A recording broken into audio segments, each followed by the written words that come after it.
Hello, everyone, and welcome again to the Buckeye Breakdown here as part of the Believeland Prep podcast from the Believeland Media LLC. Derek Dimmitt, joined as always by our outstanding Ohio State reporter, Alek Koberna. Alek, here we are, where we reached the penultimate week of the season, and as both of these schools hope, you enter this week undefeated, and a lot lies on Saturday afternoon. We'll get into that, but before we do, it's been a few weeks since we spoke last.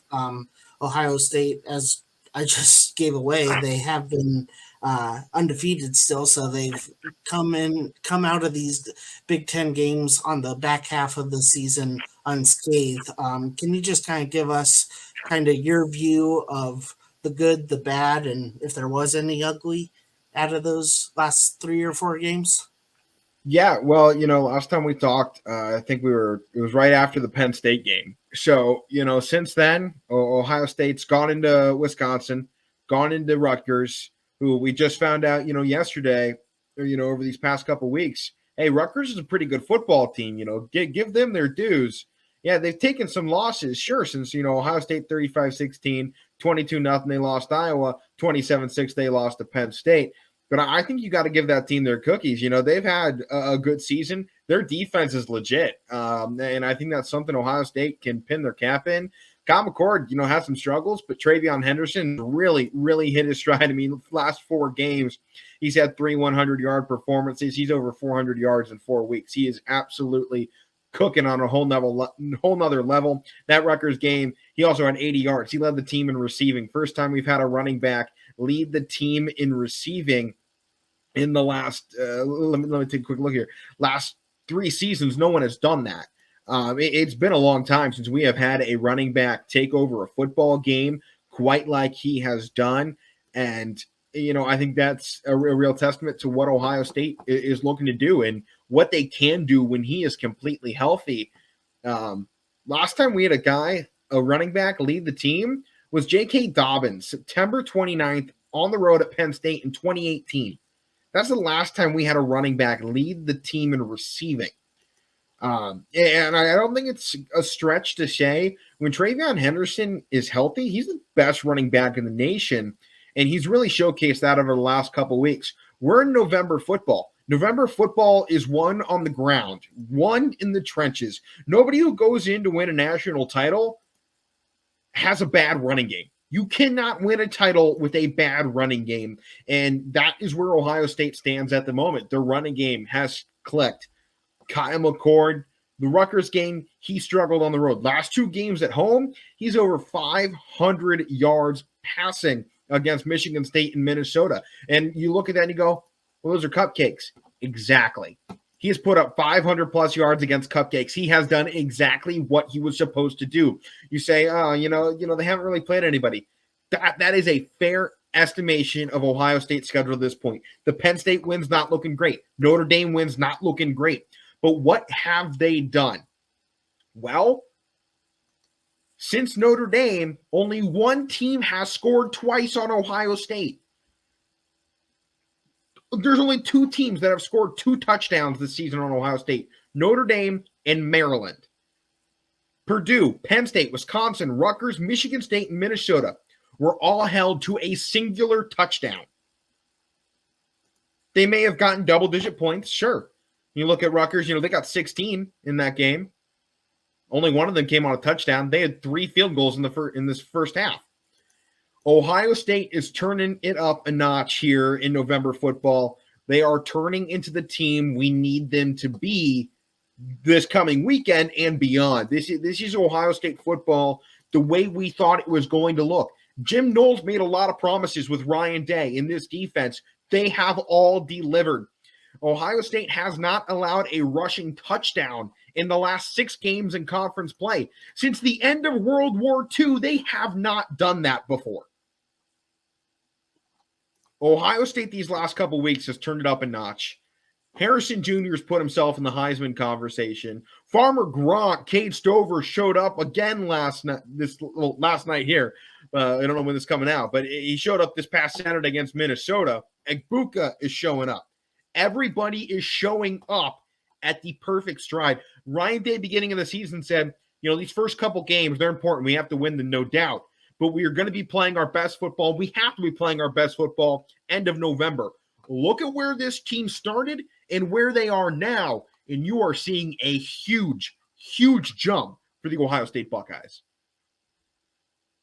Yes, definitely. And you hit the nail on the head with the defense.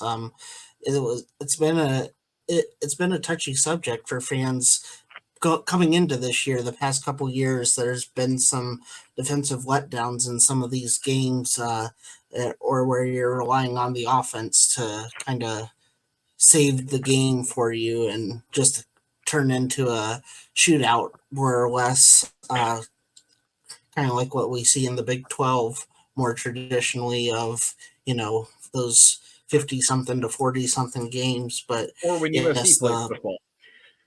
Yeah, definitely. Yeah, that's a whole yeah, that's a That's a podcast well, on its well own right there. right, yeah. We'll get into USC and UCLA and some of those here in the years to Next season, come. man. But Yeah. yeah, next season, and it'll be here before you know it. Because I feel like it was 2 or 3 weeks ago that they're getting ready to play Notre Dame and all that stuff with Ryan Day, and Lou Holtz came out, and his post game press conference. But yeah, you've kind of talked about the defense, but I want to dig in a little bit more on the offensive side of things.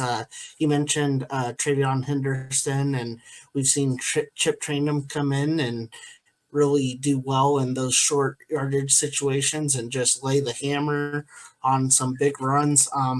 But we started the year talking about a two quarterback system and which quarterback was going to pull away, and it was Kyle McCord rather early, showing that he was the guy. There have been a few weeks here where the numbers may not have been great. I know this past weekend did win pretty handedly, but for all intents and purposes, it was kind of a quiet day for Marvin Harrison Jr., especially when we talk about him. You know, as fans, we want to see him on in New York for the Heisman announcement and getting some first place votes. If he can't pull away with it, I know he's kind of downplayed that any chance he's got, as you would expect from a player. But can you just talk about Kyle McCord and kind of where he is at this stage in the season, going into the biggest game of the season? Yeah. So, for Kyle McCord right now, the biggest thing, maturity. Um, Early in the season, he's in a quarterback battle, and that takes a lot out of any quarterback knowing, hey, I'm constantly looking at this guy over my shoulder. And I think it got to him early on. I mean, the stages were not dim early in the season, especially once the defense started showing up and people saw exactly what this Ohio State team could be. The pressure kept mounting, and it never stopped growing.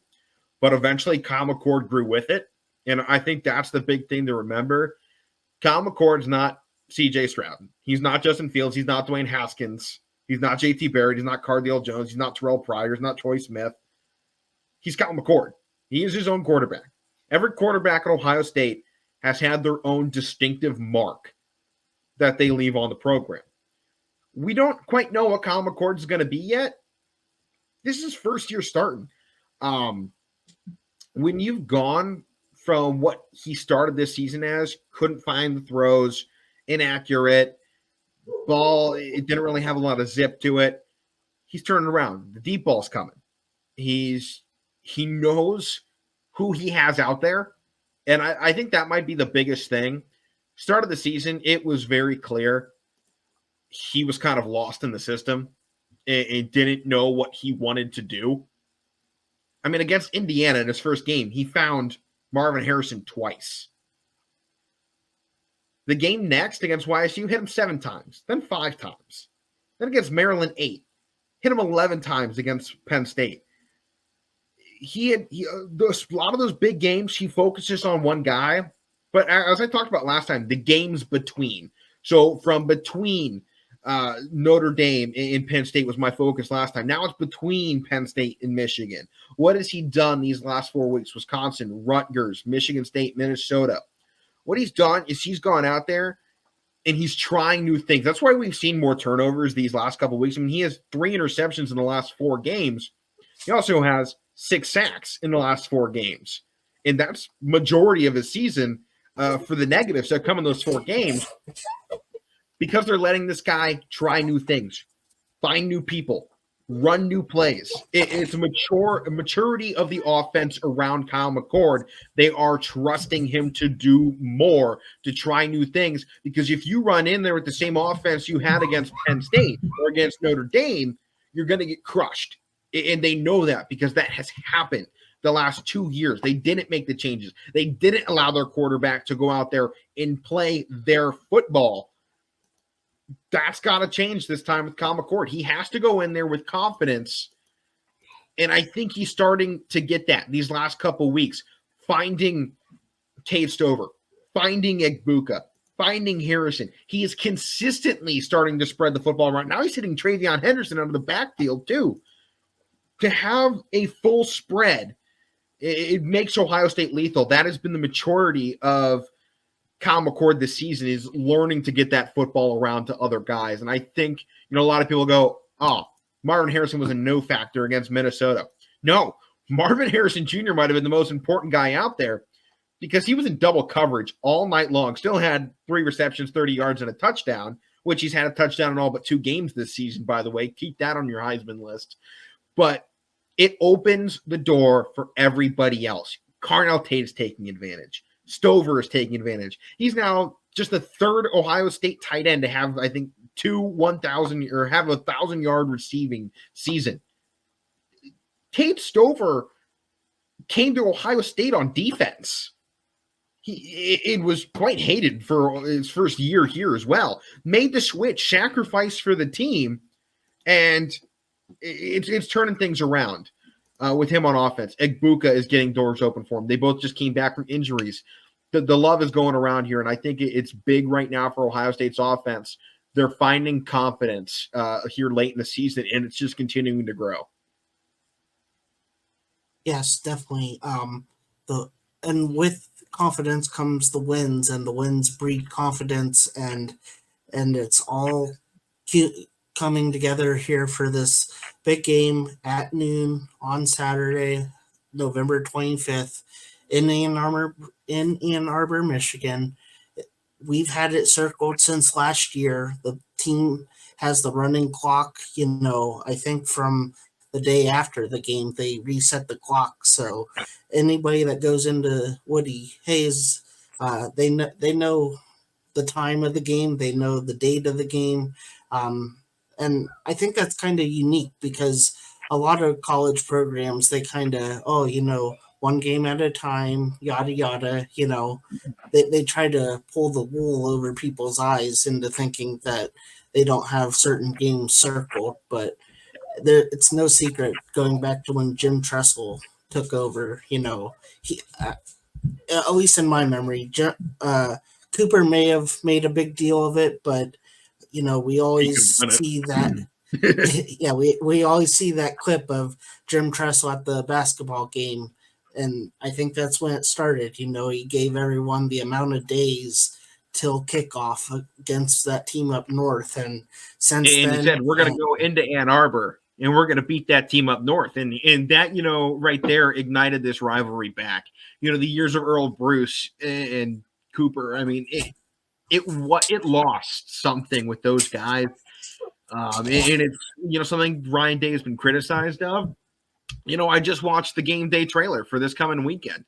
And one of the lines that sticks with me, everything we do here is to prepare you to beat that team up north.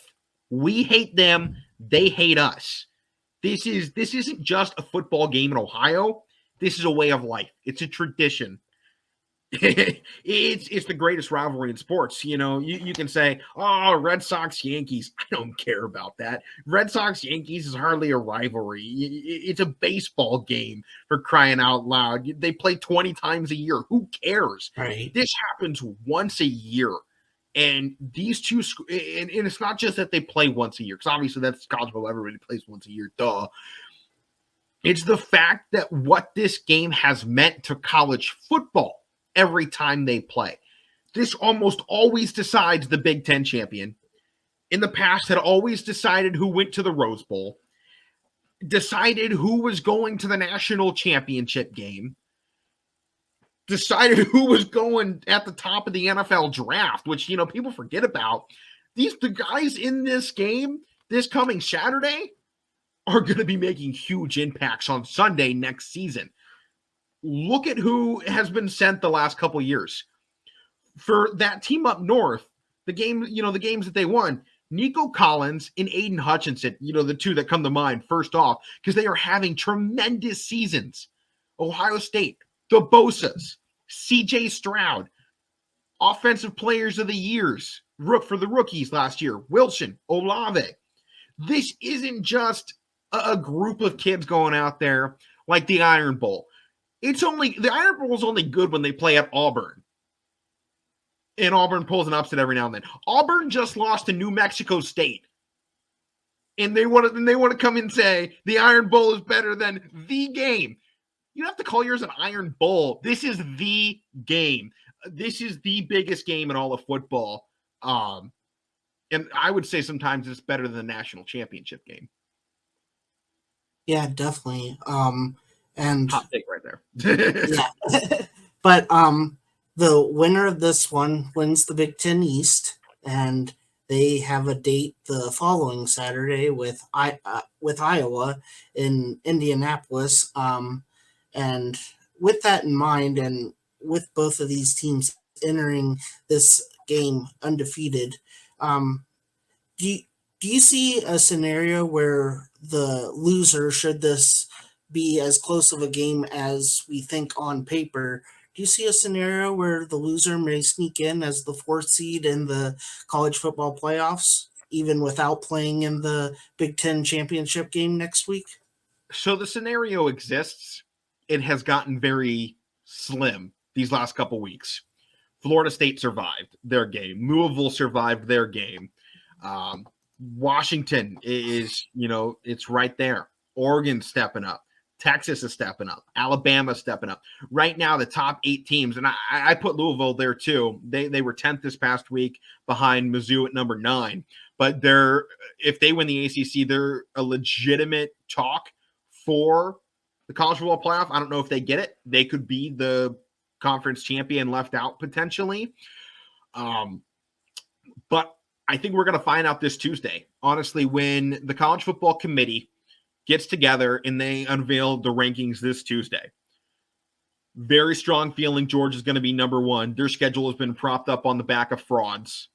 Tennessee is an absolute garbage team this year. They're the trash man of the SEC. They're getting a lot of credit for absolutely nothing.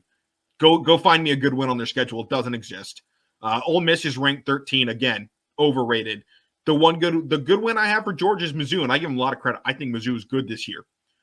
But Georgia's likely going to be number 1 because ESPN is rolling with their boys out there in the SEC, the ones that, they have their media deal contract with. I think that's a legitimate storyline to have. Big Ten left ESPN. I think there's some hard feelings there. I don't think that's hard to see when you look at their rankings and look how they talk about teams in the Big Ten compared to the SEC. A lot of difference there. A lot of difference how these rankings come out. I don't think that's a secret. But after that team up north struggled with Maryland and let them back in this game, and were Tagovailoa good drive away from losing, there's a chance Washington, I think, this week jumps to 3. They beat Oregon State. Great game. Awesome game. I think there's a chance we see Georgia, Ohio State, Washington, and then potentially that team up north in 4th place.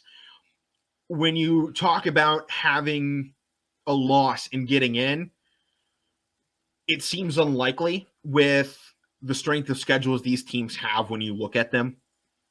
Ohio State, we have Penn State, Notre Dame. Those wins aren't looking good.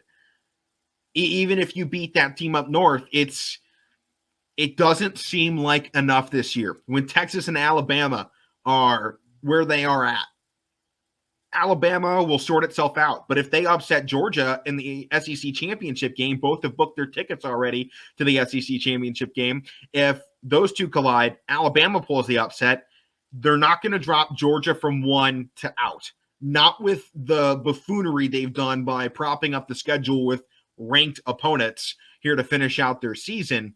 Georgia seems in, unless they blow the Georgia-Florida game here to end the season. Georgia is in, whether they win or lose in the SEC championship game. Florida State, Louisville. If Florida State wins, they're in. You can't keep out an undefeated conference champion. If they lose, it opens the door for a 4th spot. If Louisville wins, I don't know if they make the SEC championship game. I saw how they played against Pitt. I was at the game earlier this field at Acrisure Stadium in Pittsburgh. They sucked. There's no sugarcoating it. They got walked in that game. It was embarrassing. They've somehow won since. That's that. Good luck to them. I mean, they've run the table through what many have considered a bad ACC this year. And that's kind of why Florida State's been at 4, and they're not going ahead of Ohio State or that team up north. So the ACC has a good shot of getting left out, especially with the Pac-12, Big 12, and SEC being what it is right now. Washington, Oregon is going to be awesome. And I truthfully believe the winner of that game is in. So you have the SEC with potentially 2 teams again after we thought there was no shot they were going to get that. Winner of the Big Ten championship is going to be in. You know that. So there's 3 spots. Pac-12, Big 12, and ACC are all vying for a 4th spot. The likelihood is the winner of Ohio State and that team up north in the game is in, the loser is out. And that's kind of the scenario I just walked you through. Mm-hmm. A lot would have to happen in these final weeks for this not to be the case. And I don't think the cards are right that we're going to see that level of upset here on the 25th. It's not likely. And obviously a lot of things aren't likely. It's college football. The unlikely is what, we thrive on. Texas has Texas Tech. They should win this final week. Oregon State could be great. Could be a Bo Nix showcase. Alabama has Auburn. That should be easy. Like I said, Auburn just lost to New Mexico State. Washington has Washington State. The Apple Cup is always awesome, but there's a huge gap this year. Florida State plays Florida. Georgia plays Georgia Tech. Both of those games are easy. So the fact of the matter is the rest of these top 8 teams should win outside of whoever's, losing the game. So while there is a possibility and it would cause a lot of upsets need to happen, the likelihood is the loser is done this season and they'll be playing in the New Year's 6. Yeah, very well. That explains it pretty well from a lot of different angles. It only adds the importance of this rivalry yet again. Right, again. yeah. Auburn versus Alabama, the Iron Bowl ain't deciding who's going to the college football playoff. Throwing that out there. Georgia Tech, get that out of here. The Apple Cup, nothing. That means meaningless this year. Show me a game in the last 10 years where pretty much every single matchup, both teams are top 10. The game, only one. Yeah, it was 1 and 2. Probably more years back than I'd like to admit, but it not in 2 for history. And they moved that game to prime time. Are you on the side of tradition? Play the game at noon, high noon, or do you think on years like this where so much is riding on the game and a lot of people's eyes want to be on this? Should they have moved this maybe into a primetime slot? Here's the thing. There's been a lot of discussion over this. And as much as I would, hey, I'd like to see this game on at night because the shoe at night is rocking. But here's the thing. The greatest rivalry in all of sports It don't matter what time the game is on. People are going to show up. People are going to be loud. It is going to be the single most viewed regular season football game in college football that year. It does not matter what time this game is on. It is the best football game around. It does not matter if this is on at 2 a.m. in the morning, broadcasting only in Hawaii. Every single person would fly to Hawaii to watch this game.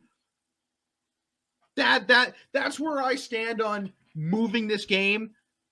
It does not matter.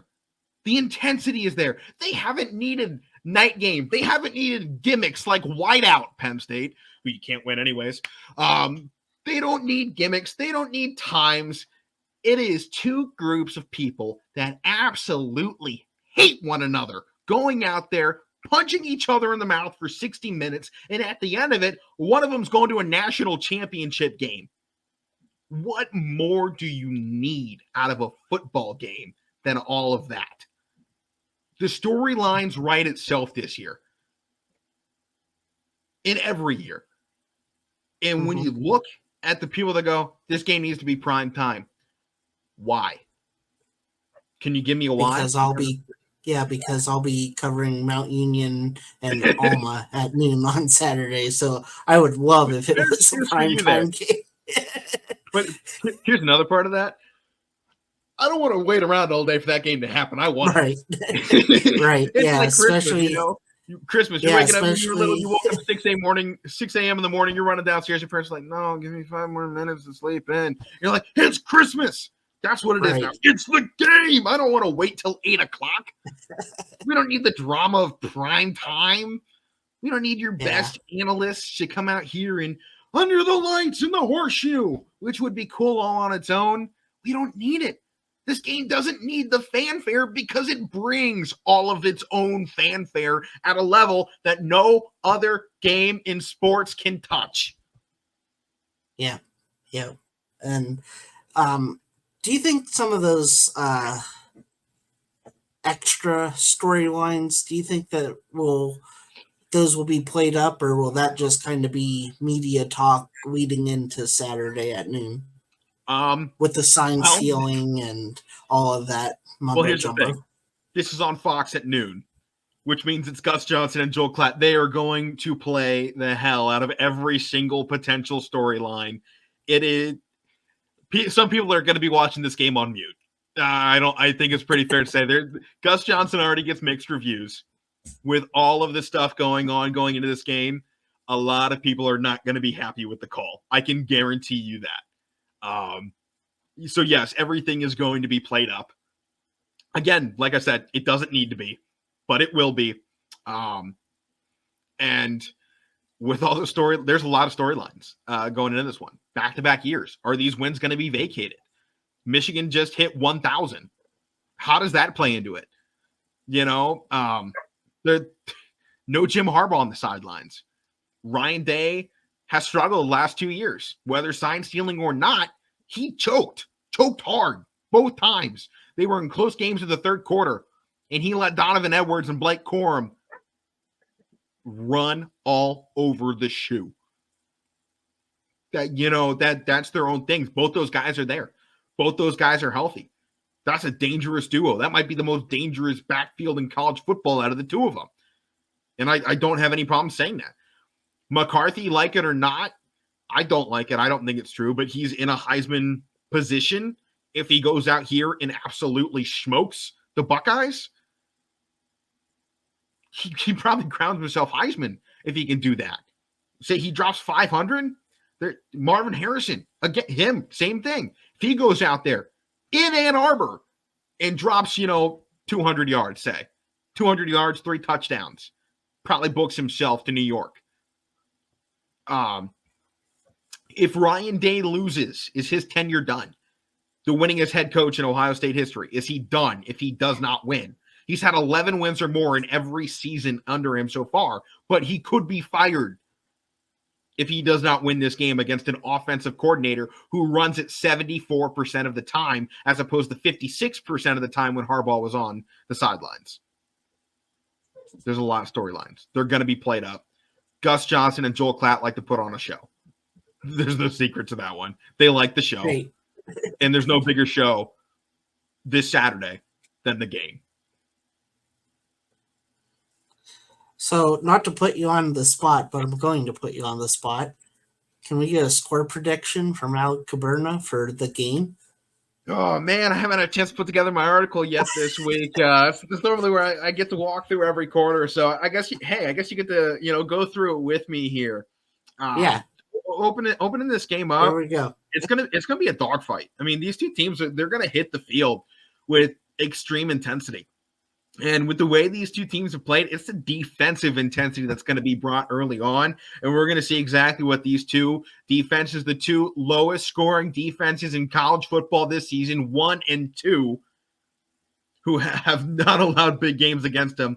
That team up north, they stumbled this past week against Maryland. We'll see how that affects them. But it probably lit a fire under them going here into rivalry week. So, I mean, we'll see how that plays a factor in it. But these two defenses, they're going to go balls to the wall to start out this football game. It's going to be intense. There's going to be a lot of energy, penalties for sure. We see targeting in this game every single year. It is going to be ugly. If you expect this to be pretty and this to be, nice, television-friendly football, you're in for a long, bad day. This is going to be ugly.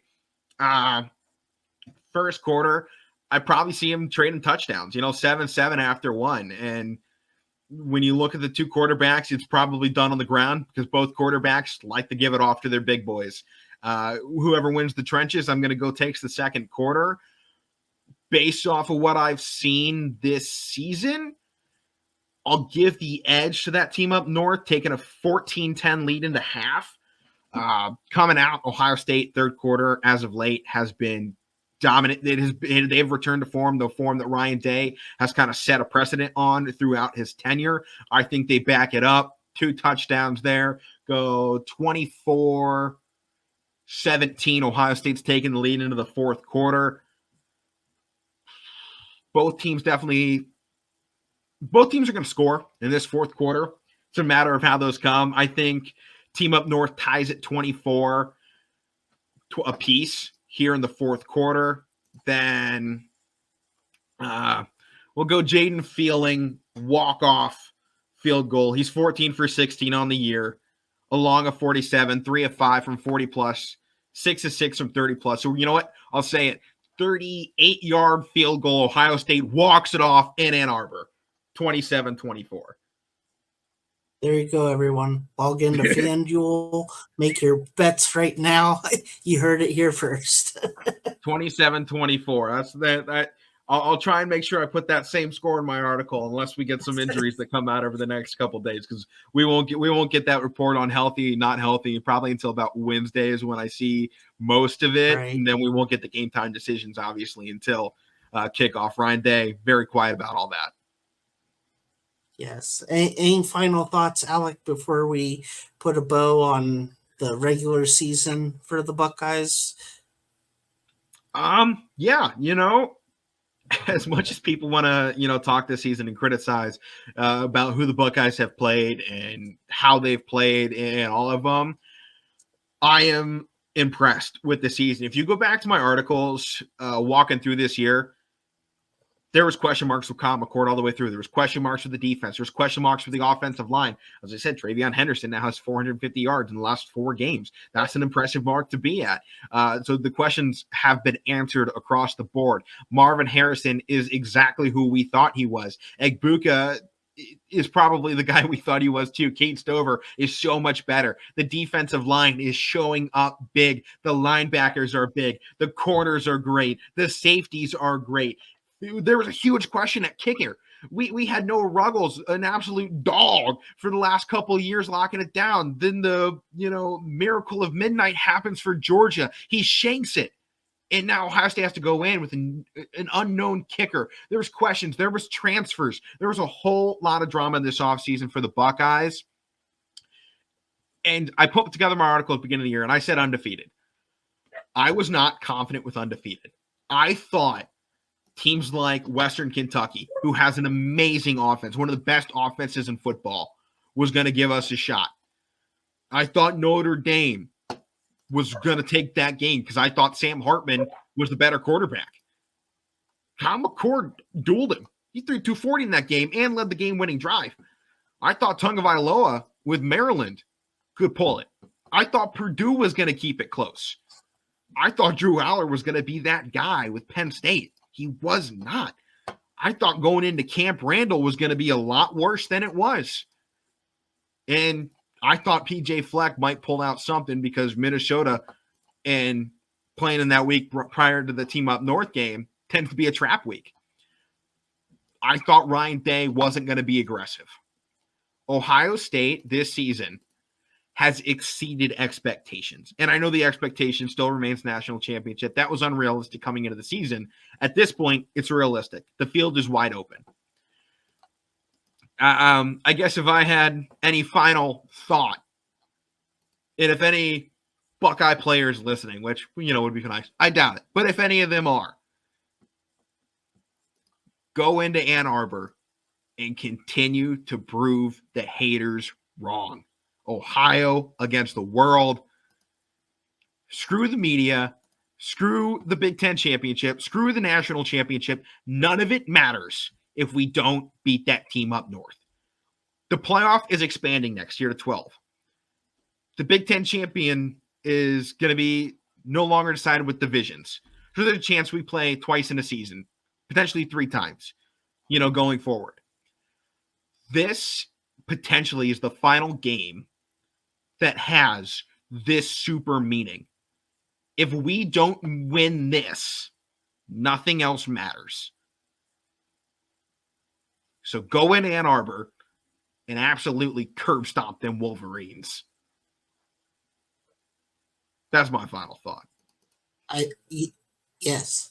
And you just set a very high bar for Ryan Day as he, gets the team together in some hotel in Ann Arbor on Friday night and gives that last speech before everyone goes to bed and tries to get some sleep before going out there and playing the game. But very well said, as it's been all year. We thank everyone for tuning in for this Buckeye Breakdown special. We've had, I think, 4 episodes, depending on the outcome of this weekend and the Big Ten championship. And if the Buckeyes are in that Final Four with the college football playoffs, I'm sure we'll put together some time to break that down and get you prepared for that. But Alek, thank you so much for your time and your vast knowledge of all things Ohio State football. My pleasure, man. Anytime anyone wants to talk Ohio State football, bring me on. Give me the call.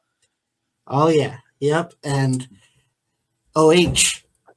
IO, baby. Let's beat them Wolverines. Thanks, everybody.